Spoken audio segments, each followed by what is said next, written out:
ஓம் தொலைக்காட்சி நேயர்களுக்கு வணக்கங்கள். மற்றும் ஒரு வணக்கம் ஓம் டிவி நிகழ்ச்சியின் வாயிலாக உங்கள் அனைவரையும் சந்திப்பதில் மகிழ்ச்சி. இன்றைக்கு புலர்ந்திருக்கக்கூடிய பொழுதானது அனைவரது வாழ்விலும் மங்களமும் சுபீட்சமும் உடைய நல்ல பல சுப காரியங்கள் நடைபெறக்கூடிய நல்லதோர் பொழுதாக அமைய எல்லாம் வல்ல இறைவனை பிரார்த்திப்பதோடு இன்றைய தினத்திலே பல்வேறு சுப காரியங்களில் ஈடுபட்டு கொண்டிருக்கக்கூடிய ஓம் தொலைக்காட்சி நேயர்கள் சொந்தங்கள் அனைவருக்கும் ஓம் தொலைக்காட்சி சார்பாக வாழ்த்துக்களையும் கூறிவிட்டு இன்றைய இந்நிகழ்ச்சியினுடைய முதற் பகுதியான இன்றைய நாள் தொடர்பான தகவல் பகுதியுடன் இணைந்திருக்கலாம்.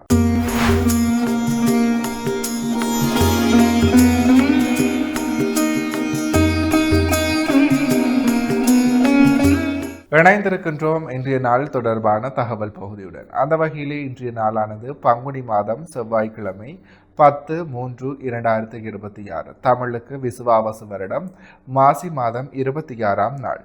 இன்றைய நாளினுடைய நல்ல நேரங்களாக இன்று காலை 7:30 மணி தொடக்கம் 8:30 மணி வரை, பின் மாலை 4:30 மணி தொடக்கம் 5:30 மணி வரை. அடுத்து ராகு காலமாக இன்று மதியம் 3 மணி தொடக்கம் 4:30 மணி வரை. யமகண்டமாக இன்று காலை 9 மணி தொடக்கம் 10:30 மணி வரை. அடுத்து சூரிய உதயத்தை பார்க்கலாம். இன்று காலை 6:25க்கு இன்றைய நாளினுடைய சூரிய உதயம் இடம்பெற்றிருக்கின்றது. திதியாக இன்று முழுவதும் சப்தமி திதி நிலவுகிறது. நட்சத்திரமாக இன்று இரவு 7:14 வரை அனுச நட்சத்திரமும் பின்பு கேட்டை நட்சத்திரமும் நிலவுகிறது. சந்திராஷ்டம நட்சத்திரங்களாக இன்று இரவு 7:14 வரை அஸ்வினி நட்சத்திரமும் பின்பு பரணி நட்சத்திரமும் நிலவுகிறது. அஸ்வினி மற்றும் பரணி நட்சத்திரத்தில் உள்ளோர் செய்கர்மங்கள் யாவற்றிலும் நிதானத்துடனும் பொறுமையுடனும் செயலாற்றல் சிறப்பு. எனவே நேயர்களே, இவைதான் இன்றைய நாள் தொடர்பான தகவல் பகுதிகள் ஆகும். தொடர்ந்தும் வணக்கம் ஓம் டிவி நிகழ்ச்சியினுடைய அடுத்த பகுதியான இன்றைய நாளிற்குரிய நற்சிந்தனை பகுதியுடன் இணைந்திருக்கலாம்.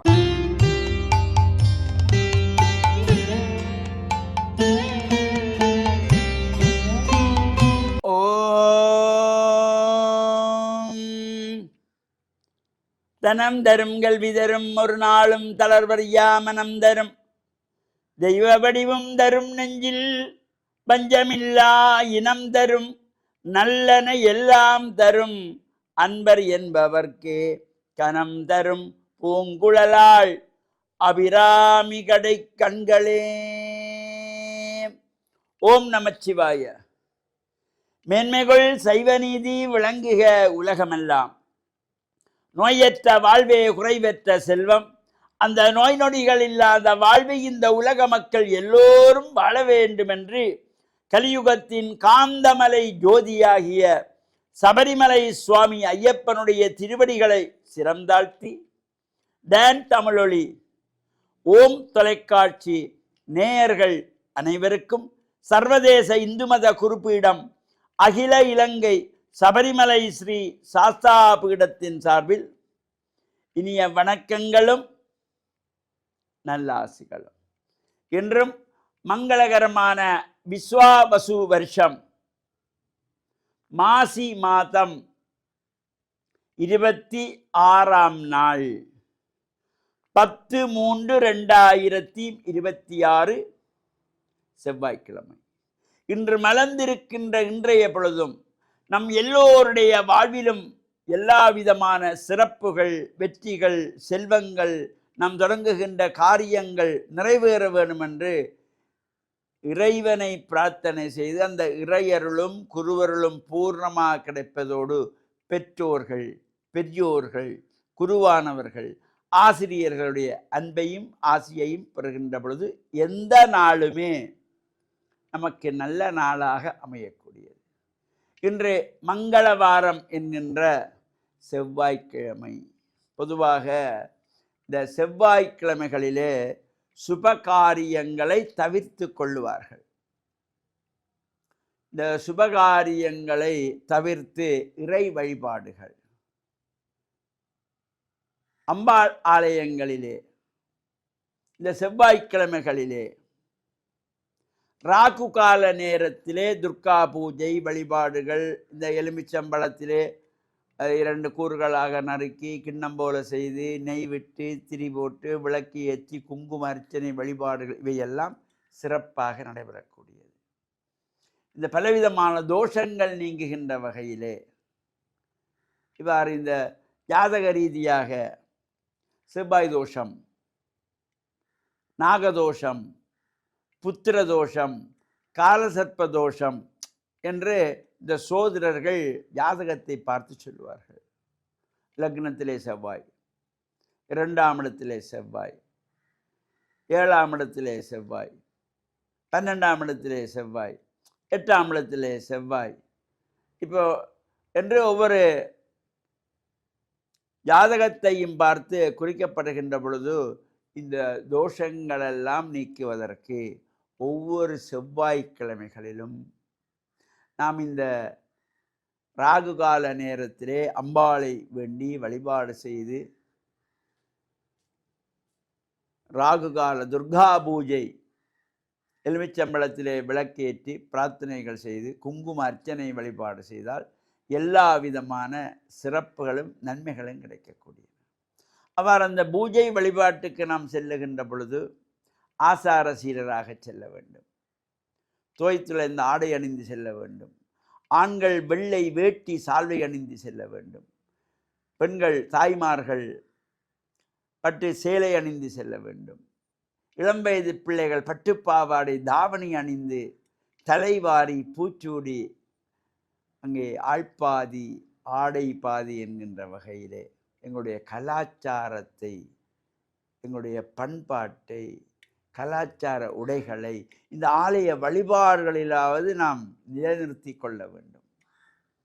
அவ்வாறு ஆலயங்களுக்கு செல்லுகின்ற இவ்வாறு நாம் கலாச்சார உடைகளோடு செல்ல பழக வேண்டும். இப்போ அப்பா வேட்டி சால்வை கட்டி கோயிலுக்கு போகிறாருன்னா பிள்ளைக்கு ஒரு ஆசை வரும்.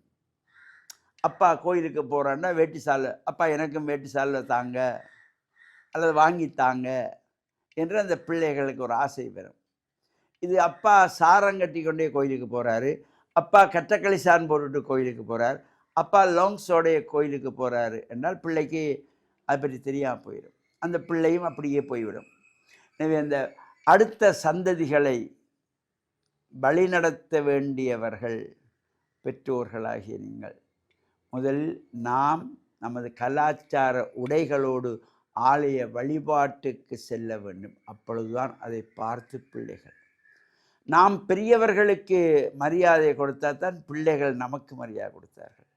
இப்போ நம்முடைய அப்பா அம்மாவை நாம் எப்படி நடத்துகிறோமோ அதை பார்த்துத்தான் ஓ அப்பா அம்மாவை இப்படித்தான் நடத்த வேண்டுமென இந்த பிள்ளை மனதிலே ஆழமாக பதிந்துவிடும். அவன் வளர்ந்து வருகின்ற பொழுது அதைத்தான் தன்னுடைய தாய் தகப்பனுக்கும் செய்வான். எனவே இந்த குழந்தைகளை நல்வழிப்படுத்த வேண்டியது இந்த பெற்றோர்களுடைய தலையாய கடன். எனவே இந்த பிள்ளைகள் கலாச்சார உடைகளோடு ஆலய வழிபாடுகளுக்கு சென்று பிரார்த்தனை செய்ய பழகிக்கொள்ள வேண்டும். தொடர்ந்து நாம் இந்த ஆலய வழிபாடு தொடர்பாக சிந்திப்போம் என்று கூறி, நாளைய தினம் தேய்பிறை அஷ்டமி பைரவர் பூஜை வழிபாடுகளும் கலந்து இறையருளை பெற்று மண்ணில் நல்ல வண்ணம் வாழ டான் தமிழொலி ஓம் தொலைக்காட்சி நேயர்கள் அனைவருக்கும் சர்வதேச இந்து மத குருபீடம் அகில இலங்கை சபரிமலை ஸ்ரீ சாஸ்தாபுரத்தின் சார்பில் நல்ல ஆசிகளை கூறிக்கொள்வதில் மனமகிழ்வு கொள்கிறோம். சர்வே ஜனாக சுகினோ பவந்து சமஸ்த சன்மங்களானி சந்து சுபம். இன்றைய நாளிற்குரிய நற்சிந்தனை பகுதியை சிறப்பான முறையில் வழங்கிய ஆன்மீக அருள் ஜோதி ஸ்ரீ ஐயப்பதாச சாம்பசிவ சிவாச்சாரியார் ஐயா அவர்களுக்கு மனம் கனிந்த நன்றிகள்.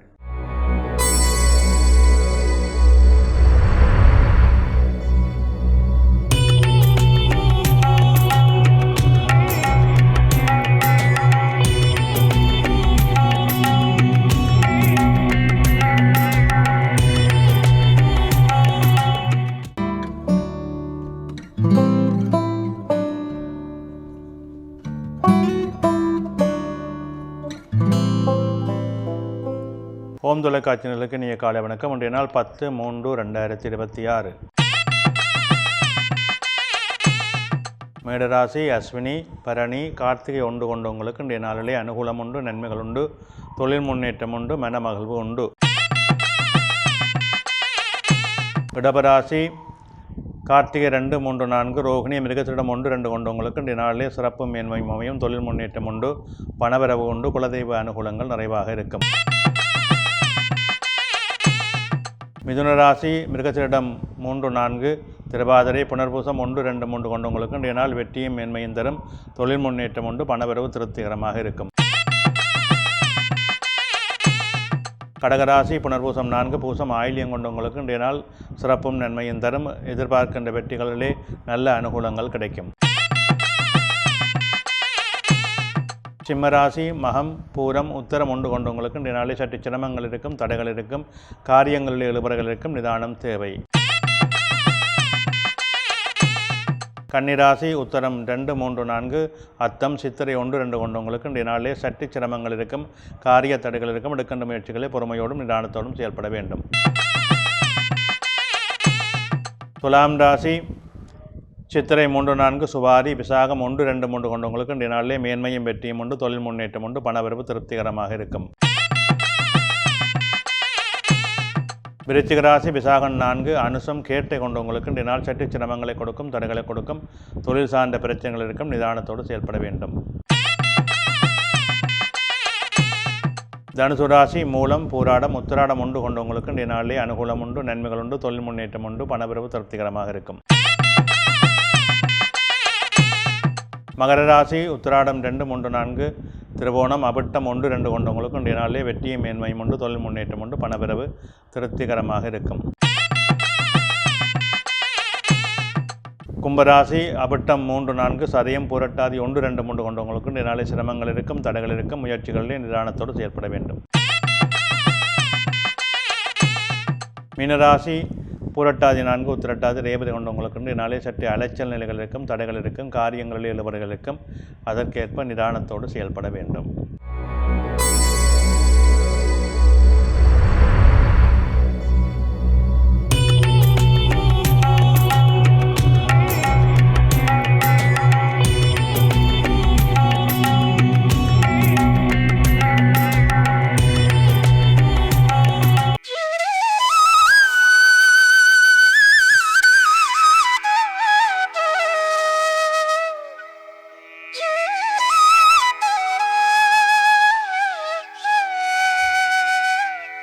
இன்றைய சிந்தனை.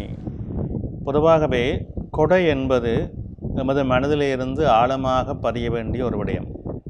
நாங்கள் ஒருவருக்கு தர்மம் செய்கின்றோம் என்றால் அந்த தர்மத்தை விளம்பரப்படுத்தி செய்வதில் எந்த அர்த்தமும் இல்லை. உண்மையான தர்மம் யாருக்கு செய்ய வேண்டும் அதுதான் மிக முக்கியம்.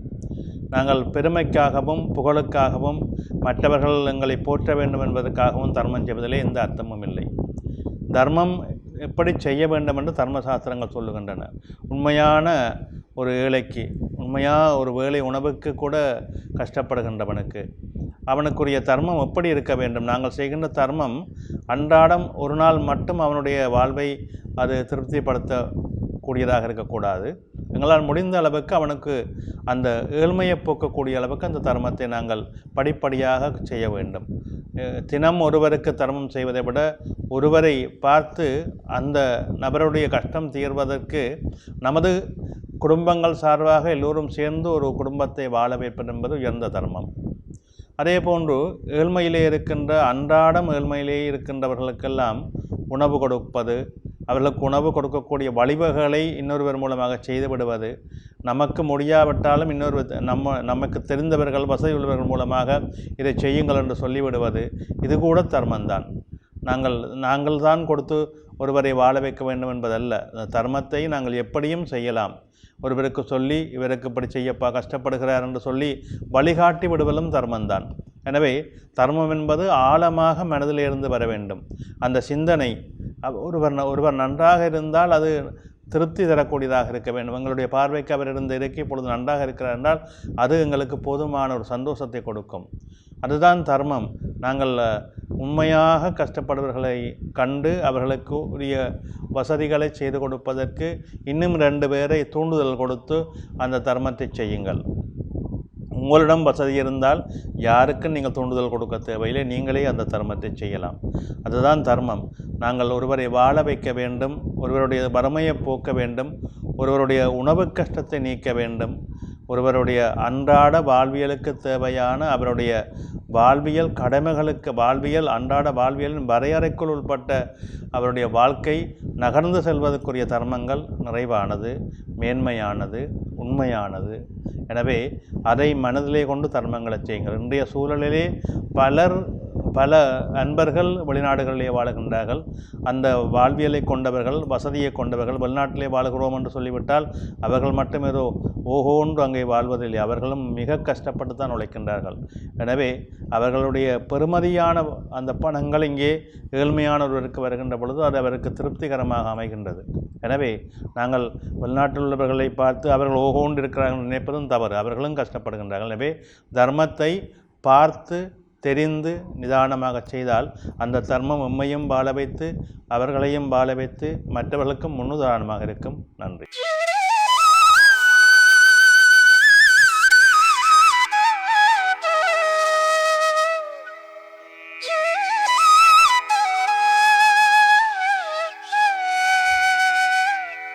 தொடர்ந்தும் நிகழ்ச்சியிலே இன்றைய நாளிற்குரிய திருக்குறளும் பொருளும் பகுதியுடன் இணைந்திருக்கலாம்.